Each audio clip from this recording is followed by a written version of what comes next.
Where were you born and where do you live now? Okay, I was born in Sicily, Carlentini, Sicily, small town, which is part of Italy. And now we are here in Omaha, Nebraska with my family.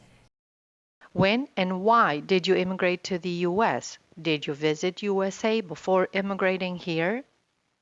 No, we didn't. It was, we were sponsored here by my uncle, Mr. Carmelo Troia. And the reason why we came was because my family, my father had an orchard, and these are orchards, I should say. And the orange orchard there was a freeze. So, of course, lost all the crops. So he decided the best thing is to see if we can come to America. So my uncle Carmelo Troia sponsored us to this country in the 60s. I was 9. Did you know English when you came? What is the hardest word in English for you? You know, my mother, of course, she was educated. Mother did a little bit because she studied. And no, we didn't know English, but it was easy because of my mother's push of you know, you come to this country, you should learn the English language. So, and that's the reason why my mother encouraged us. So we spoke Italian all the time, but English was very important in our lives. My father, he did the best job, whatever he could with his accent, but he enjoyed people. So I would say he did English, but you could understand what he was saying by just the way he would express himself. What was the thing that impressed you the most when you relocated to the United States?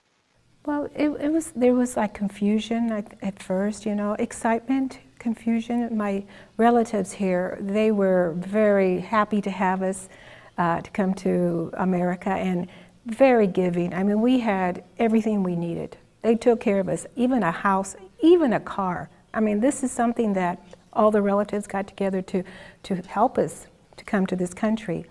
And I remember my mother, she was sad because, you know, leaving all her family in Italy, and it was lonely, you know, because she didn't have her mother and father, her sisters and brother, and but little by little that got better, and very positive people. We always would my mother would say, you know, everything's going to change, everything will be better. We just need to be patient. So it is scary when you first come, yes. What was the hardest thing to adjust to? You know, what I recalled is that people looked at me different. And many people or many kids at school wouldn't talk to me because they didn't know, you know, what I was all about. My father and mother, when they would come and pick us up from school, you know, they would speak in Italian. So then they would look at me, my friends, said, you know, these people are strange. But little by little, then, you know, the personality, you know, we have to get along, you know. So that was my first impression. I was unhappy at the beginning because people didn't accept me. And then you had to prove that, you know, you're just like them, right? So, and then things got better. You know, you just have to believe in yourself, believe that who you are is very important, and not to let people, you know, say, oh, you're this or that, you know. We need to believe in ourselves. So yes, and that's because my father and mother, they were very strong in giving us that foundation. What is your highest achievement in the United States? Well, I went to Creighton University. I studied languages, of course, you know, Spanish, Italian, French, and UNO as well. And then I traveled with my husband at the time, with my children. We went to Mexico to live. He studied medicine, and then I was, again, in languages, you know, in the culture, the Mexican culture, in Guadalajara, Mexico. So it was a great experience, you know, to get out of the country, to see what else was out there. What would you have done differently, and what would be your advice to a person that is planning to immigrate to the United States? As far as doing anything different, I would say that the way things, I don't regret. I really don't regret anything. You know, it seems like everything was meant to be, and it teaches us when certain difficulties come to us, as you know, that, you know, we all have problems. is that you need to believe in yourself and stick to that. And very important, when people come to this country, English should be spoken. You know, never be, how can I say, don't forget where you're from. Always have that. But learn new things and mingle with other people of other countries as well, because it makes us, you know, more knowledgeable of what's out there. So I would say that